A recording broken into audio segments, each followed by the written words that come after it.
With that, I'd like to call upon Peik Stenlund to come and present his talk.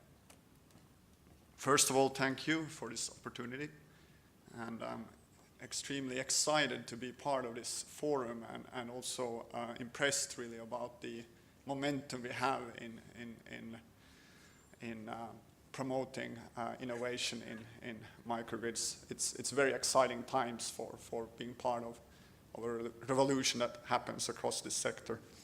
And also I'm impressed by the leadership that India takes in this space.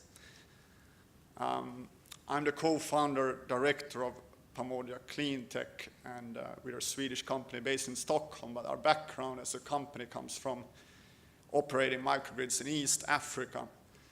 And during our operations in East Africa, operating microgrids in remote regions, off-grid mainly, we learned a few things about how to also monitor and supervise our operations. And we were also troubled by some of the challenges, I believe. So our engineer team very often got frustrated with power outages. And some of the topic I want to touch upon today is also how or perhaps, I mean, we're still new in this phase, in this sector, but I think everyone is in terms of smart grid and what we can do in terms of pushing innovation there. So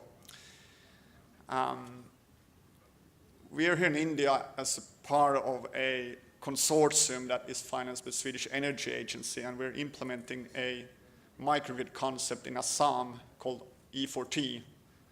It's a polygeneration platform. And before I touch upon more of detail on what our plans are in Assam, I'd like to introduce you to a technology called Lumingo. So our experience in East Africa was quite challenging. So we realized that the current status of OTM operations for maintaining the grid in a situation where we have an outage is pretty surprising, the least I can say, because we find that the OTM team is sent out to a region very remotely, time-consuming activity to climb pole after pole to, first of all, just locate a fault on the low voltage grid.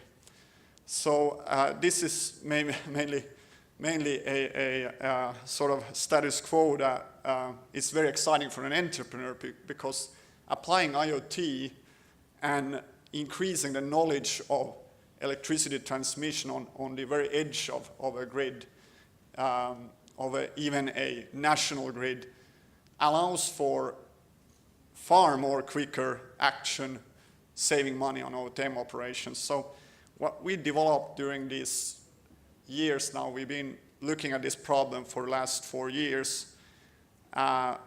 We developed a system that we install on the low voltage network.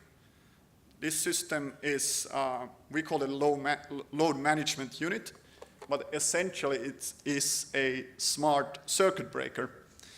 And the software operates these systems, can identify the fault location, GPS coordinates, but also take proactive action in terms of transient faults. So a big number of faults can actually be mitigated only by software action. So this is very exciting, of course. It's also exciting for integration of renewable energies into the grid. So whether it's a microgrid or whether it's a larger grid system, we find this interesting as we develop these sort of polygeneration platforms with several different types of renewable energies, so biomass, solar, hybrid systems.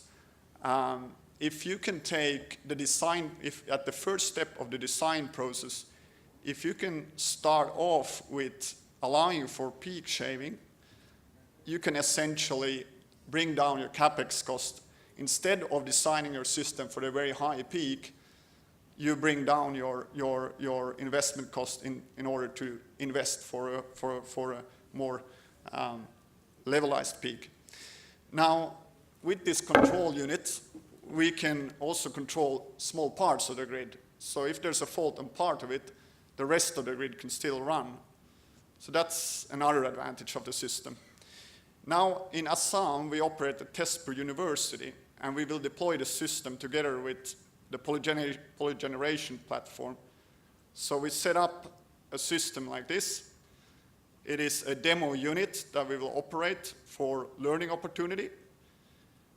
And we will set up a syngas gasification unit to run on agricultural residues, integrated with a Sterling engine, cutting-edge technology from Sweden, operated by a company called Ingersoll. And the residue, this is ash, which is nutrient-rich and can be applied as biochar for soil amendment. So it's a very circular, holistic system that we deploy all together. Now, why do we do this? As a company, Pamoja Cleantech is always driven about one thing, and it's in the end of the day, we need to solve the big problems of climate change mitigation. And with this holistic system, we address CO2 emissions in several ways. I'd love to talk more about this, and I encourage you to come and speak to me and ask more questions. Thank you very much.